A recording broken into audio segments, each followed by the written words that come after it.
Em primeiro lugar, esses procedimentos eles visam tirar o piloto o mais rápido possível, no menor tempo, desde que se mantenha uma eficiência e grande segurança na imobilização do piloto, né? O que acaba acontecendo é que muitas vezes a gente tem situações não esperadas, como fogo ou como própria instabilidade do piloto. Então nós mudamos a forma que tiramos o piloto do carro. Então há uma retirada mais rápida, que foi essa que nós fizemos, porque o piloto, quando nós perguntamos, ele estava se sentindo mal. E tem a outra retirada que foi feita no outro carro, que é uma retirada mais lenta, que retira com o assento. O assento do carro ele é um elemento imobilizador que ajuda a gente a poder retirar, colocá-lo na maca e levar ao centro médico, tá? Então a escolha é feita de acordo com cada situação que a gente encontra na pista. O hospital que é a referência para esse grande prêmio é o Hospital da Rede D'Or do São Luís Morumbi. Ele é a nossa primeira referência, a segunda referência é o Hospital da Rede D'Or Santa Isabel. Hoje elas têm cada vez mais ficado um pouco mais parecidas por conta do uso do motor elétrico e de baterias que podem desencadear alguma complicação para quem está prestando socorro, como choques elétricos, enfim, incêndios, fumaça tóxica. Então, basicamente, a gente em todas as categorias, na Fórmula 1 que nós fazemos, essa mesma equipe trabalha também, na Endurance Mundial que chegou no Brasil agora, voltou para o Brasil agora esse ano, também a mesma equipe, e aqui na Fórmula E, a maneira de retirar o piloto segue basicamente os mesmos preceitos de proteção contra choque.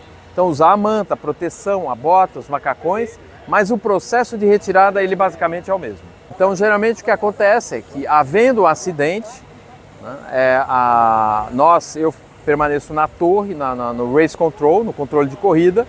Então lá nós temos acesso a todas as imagens da pista, então a gente consegue ver no momento que acontece e vamos despachar as equipes apropriadas para atender.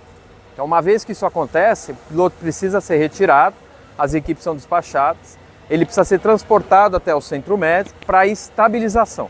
Então é estabilizar a condição do piloto, para aí sim ele ser transportado para o hospital para ter o tratamento definitivo. Então sempre segue essa sequência. Especificamente nessa prova, eventualmente pode haver um transporte direto, a depender, porque é um circuito de rua, ele tem características diferentes do que temos, por exemplo, em Interlagos. Tudo bem, meu nome é Marcelo Vale, junto com o João Godoy nós fazemos parte do Fire Intervention Team, que nós somos responsáveis por todo o combate a incêndio que ocorre nas baterias ou veículos elétricos durante a corrida. Os veículos são monitorados em real time, inclusive na corrida, e nós somos acionados toda vez quando a bateria passar de uma temperatura crítica ou ela entrar em processo de incêndio. Baterias funcionam, né, numa média de 15 a 35 graus, quando elas passam de uma temperatura crítica de 90 a 100 graus, esse processo é irreversível, acontece uma avalanche térmica e o incêndio ele é rico em produção, né, de combustível e calor. Então é um processo que não se paga naturalmente.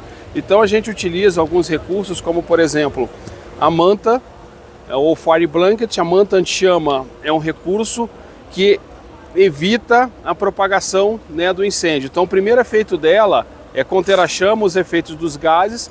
Ela resiste por 24 horas em cima de um veículo elétrico e num veículo a combustão ela apaga o fogo em 10 minutos, tá? Aplicada a manta, a gente tem que estar utilizando uma luva para eletricidade e sobre ela uma luva de combate a incêndio, porque o carro tem eletrostática. Então para a gente não se machucar ou, né, nosso processo provocar um curto dentro do carro, a gente tem que usar isso aqui. E a gente passa a monitorar termicamente. Aí entra o F500, né, que o João Godoy vai explicar a funcionalidade dele. Bom, então o F500 é uma tecnologia americana. Hoje ele é utilizado em 26 países, 100% livre de flúor, biodegradável. Ele tem uma função extremamente importante no resfriamento da temperatura dos veículos ou da bateria. Ele consegue baixar uma temperatura de 1000 graus para 200 graus em até 10 segundos. E ele também vai encapsular os gases inflamáveis, como o hidrogênio, por exemplo, que é um dos gases projetados pela bateria quando ela entra no Jetfire ou quando ela entra na projeção de gases, por exemplo. Para o ácido fluorídrico, que também é um outro componente, que ele é dispersado aí pela ruptura do invólucro da bateria, nós temos o hexafluorine, caso o ácido tenha contato com a pele do piloto, de qualquer pessoa que estiver próximo. Então ele consegue reduzir o pH se ele for muito alcalino e começa a aumentar o pH se ele for muito ácido, trazendo para o pH fisiológico de 7,2, que é o pH da pele, por exemplo.